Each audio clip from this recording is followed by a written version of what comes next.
Hello friends, welcome to the PostgreSQL internal series. In this episode we are looking into the shared buffers. This is the place where Postgres caches records of your applications and other database objects. As always, we are not going to use any slides. We will start with a technical diagram and then switch to a terminal with a database connection. Sounds like a good plan? Let's do a deep dive. Alright, let's start with the technical diagram. I want you to understand the role and the place of the shared buffers in the PostgreSQL architecture. As developers, we should start with our application users. Let's say that we have many users who are eager to connect to our database instance. And those users might be connecting from your application instances, microservices, or by using their favorite SQL tools. Nevertheless, when those users decide to connect to the database, they will be connecting via the PostgreSQL post master process. That's a special process that listens for incoming connection.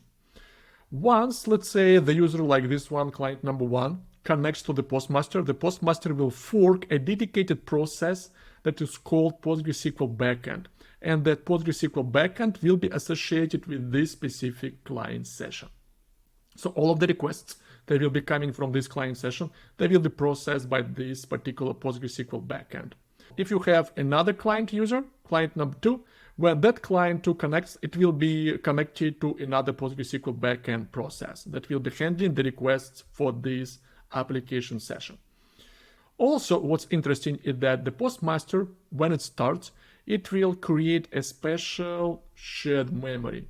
As the name suggests, this shared memory is literally shared across all of the processes of your Postgres instance, including postmaster, these two Postgres backends, and the other processes that are going to be started throughout the lifetime of your database.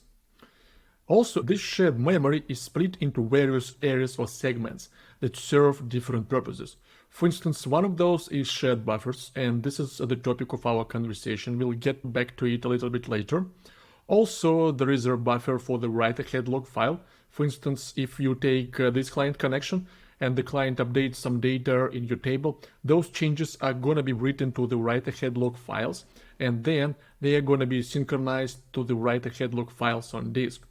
This arrow suggests that the changes can also go into the operating system cache from the write-ahead log buffers before they're synced to disk, or they can bypass this operating system cache. And this depends on the settings of your write-ahead log synchronization. Then in the same shared memory, you will find a special area for their logs.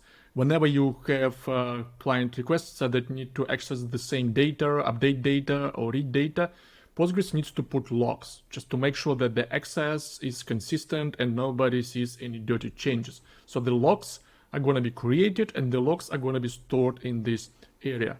And it's not a complete list. Postgres certainly has many more areas that are shared and stored in the shared memory segment. Apart from the shared memory, it's obvious that every PostgreSQL backend also has some private memory that is used for the backend needs. For instance, this view is also not complete, but as an example, every PostgreSQL backend has a work mem, like work memory. Whenever you execute a request and that request needs to order data or execute hash join, the work memory is going to be used to produce that result. And every PostgreSQL backend has its own work memory. Also, if you ever create any temporary tables in Postgres, the data of those tables are going to be stored in temp buffers. And those temp buffers are also private. They exist and visible for a specific PostgreSQL backend. Now let's jump back to the main hero of today's episode, to the shared buffers. Whenever your application, like the first client session or second client session, need to read any data or write any data to the database, all those requests will travel through the shared buffers. For instance, if you need to select some data from the database, first, the database will try to find the records in the shared buffer. If the records are not there, then they will be retrieved from the operating system cache. If the data is not available in the operating system cache, then Postgres will go and read data from disk, from the data files. What happens when an application wants to update data or insert new records into the database? In this case, It's all the same. An update will arrive into the shared buffers and it will be stored there. And also those changes are going to be written to the write-ahead log buffers, and then they're also going to be synchronized to disk, to your write-ahead log files. After that, the update is considered completed and consistent. However, during this write, the changes from the shared buffers are not immediately written to the data files, because that would make a significant impact on performance and throughput of your application. However, periodically, Postgres starts a special process that will checkpoint all of those changes from the shared buffers to your operating system cache and then to the data files. Now, hope this introduction to the shared buffers makes total sense to you. And what I want us to do next is to connect to an existing Postgres instance and see how those shared buffers work in practice. Let's finally do this. Alright, welcome to my empty terminal window, my friend. First, I want to show you my Postgres instance. It's running happily in Docker, all good to go. And next, I want to connect to this instance. The password is hard to break, it's just password. We are in, and we don't have any relations. I will create my favorite table for the simple experiments. The table is going to be account, and every account has an ID of the integer type and the balance of the money type. Some simple table. We created it. Next, I want to use one of my most favorite features of PostgreSQL to generate dummy data for my accounts table. So what the generate series does, it will generate 100 IDs for my table, and those IDs are going to be used as IDs for my account.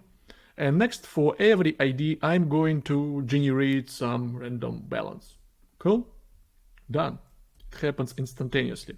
Now, if you want to take a look at one of the sample records, let's do this, where ID is 5. You'll see that, yeah, that's the balance for the user with the ID 5.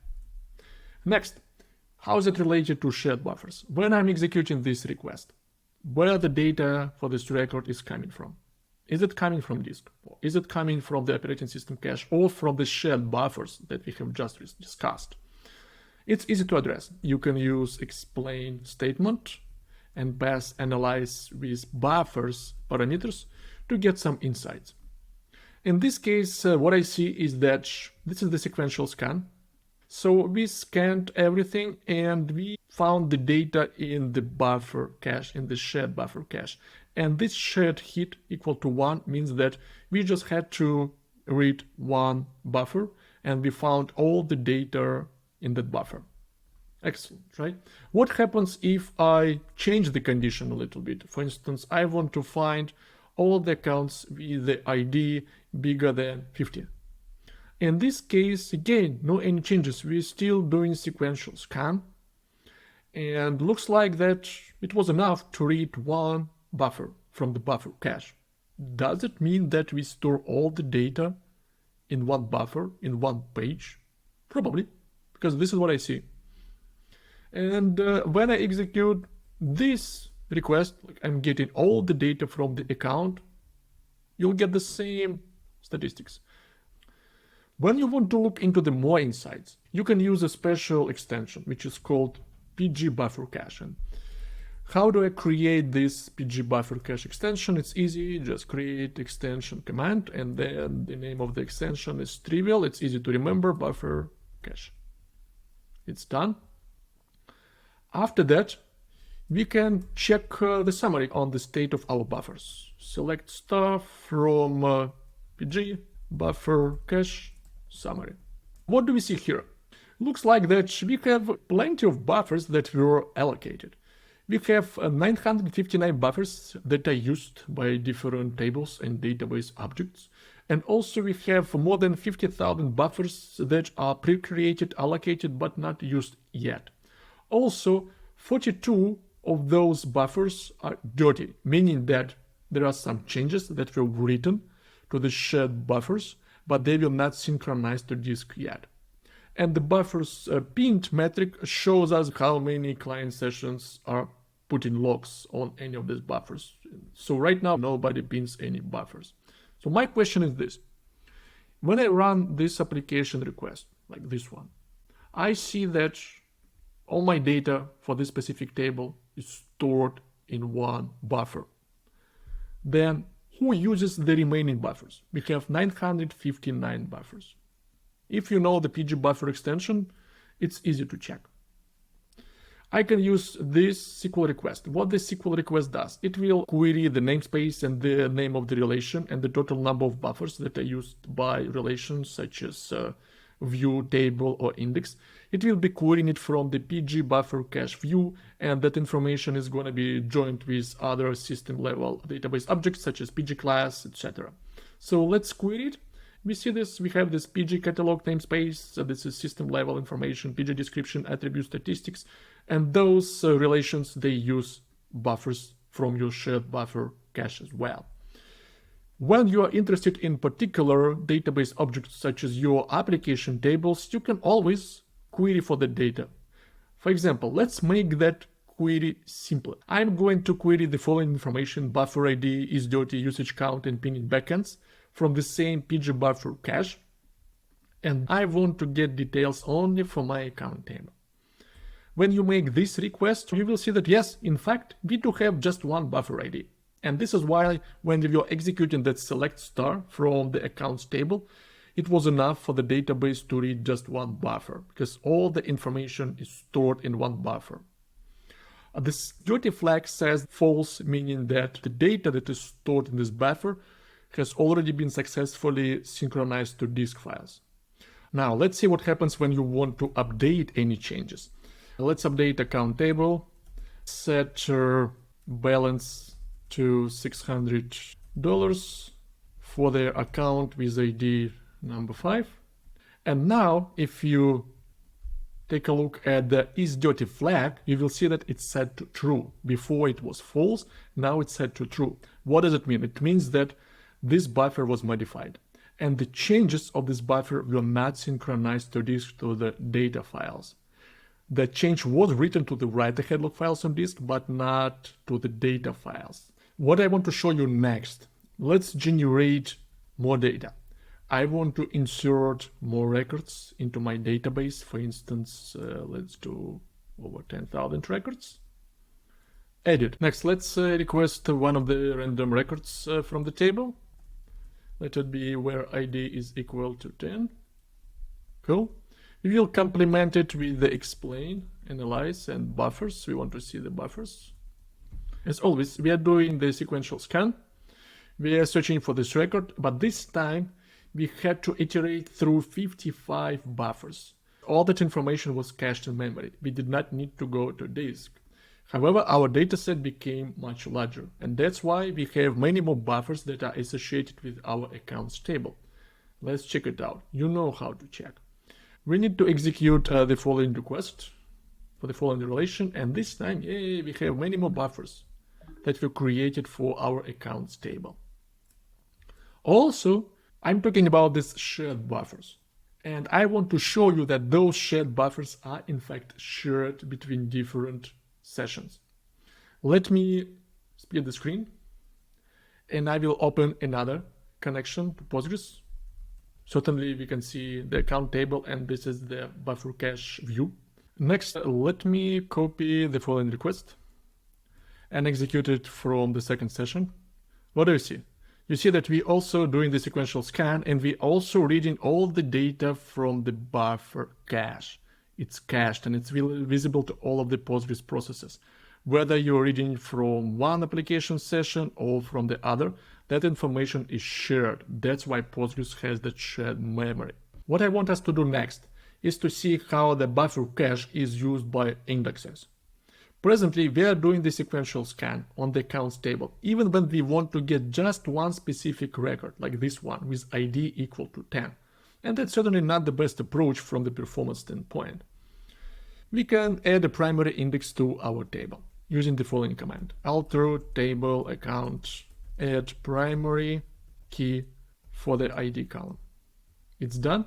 And also I will run vacuum analyze command, forcing PostgreSQL to update statistics. Now jumping back to this connection to the database, and if I repeat the same request, you'll see the difference. This time the request used the index scan. It was fast. We used the primary key that we have just created. Also, when you're looking at the buffers, statistics, you will see that one of the index pages were located in the buffer cache. It's highly likely that was the root of the index, because we read just one buffer. However, next we had to read the remaining 2 pages from the operating system. And those pages might have been cached in the operating system cache, or they might have been read from disk. We don't know. There are several tools in the PostgreSQL ecosystem that will help you to tell explicitly whether those 2 pages were read from the operating system or from disk, but that's not the point of today's conversation. And if I go to the first session and execute the same request right now, you will see that when you execute it next time, as long as we are dealing with a shared buffer cache, this request doesn't need to go to the operating system cache or disk. All those buffers and pages were cached by the first execution of this request from the second session, and the first session will be able to read the data straight from the memory. Wonderful, okay? If you decide to change the condition, for instance, I want to get all the accounts with the ID bigger than 5,000 and less than 10,000. We're still doing the index scan when we found many pages in the buffer cache, but also we had to go to the operating system cache or disk to retrieve the remaining. The information about the total number of buffers that are associated with the index can be found also using the pgbuffer cache extension. All you need to do is execute the same request to the pgbuffer cache. You need to provide the name of your index account underscore primary key. And you can see that, yeah, we have a plenty of different buffers that are associated with the index. Okay? How do you like it, my friend? Isn't it cool? Within a few minutes you learned more about the PostgreSQL internals. Now you know the role of the shared buffers in the database architecture. By using the shared buffers, the database can expedite access to your application data. Because if the data is in the shared buffers, then the database doesn't need to go to disk, because the disk is slow. What's next? In the description to this video, you will find instructions that I used for the episode. Take them and reproduce all the steps on your end. And keep mastering databases. See you soon. Bye bye now.